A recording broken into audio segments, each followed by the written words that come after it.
Homesteader Steve McBride is counting coins. McBride isn't making a coffee run, however. Some of these coins are thousands of years old. I realized that there's a very diverse range of coins, basically, that existed long ago that I find really interesting to study because there are tangible connections to ancient people. First off here, I've got a tetradrachma, and these are one of the earliest forms of coinage. This is from about the 4th century BC. Another coin I've got here is a brass coin. This is a Roman metal called Orichalcum. This is basically the equivalent of the $20 bill to the Romans. This is what you would have probably plunked down on the counter if you were buying a meal at a tavern. It is showing Augustus, the first emperor of Rome, and his general and right-hand man Agrippa.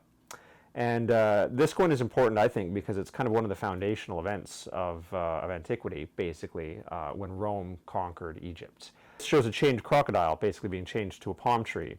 And this was struck and handed out to the victorious troops after the war was over. Fellow antiquity collector Mark Smith also has a nifty collection.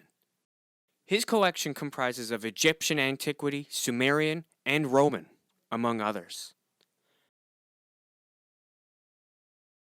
Here are some of his favorite antiquities. This is a piece from Tarentine, modern-day Taranto in southern Italy. Tarentine at the time was a Spartan colony. It was the first Spartan colony. It might have been the only Spartan colony. This is a Corinthian warrior. And if I turn him around, you can see where he had been attached. But this was a mold-formed figure because there's a fingerprint inside. So it was pressed into a mold, and then it was they would have taken thin sticks and strips, and they would have then carved it to make the detail more deliberate. You can get something that's associated with an actual person. That's fantastic. And that's what this piece is. This is an administrative ring. And this is an administrative ring for a Roman governor in Judea, just prior to the turn from BC to AD. Publius Sulpicius Quintus was the Roman governor during the time of Joseph and Mary heading to Bethlehem to answer to the census. He was the guy that called for the census that they ended up having to travel back to Bethlehem for. So this is the administrative ring of that person. Who knows, maybe he used this ring to seal the census question itself. I don't know.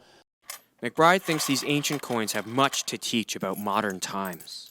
When I can look back at history and I can see the coinage of those eras and I can see the same stories happening to people, I guess it just it makes me realize the same as it ever was, definitely.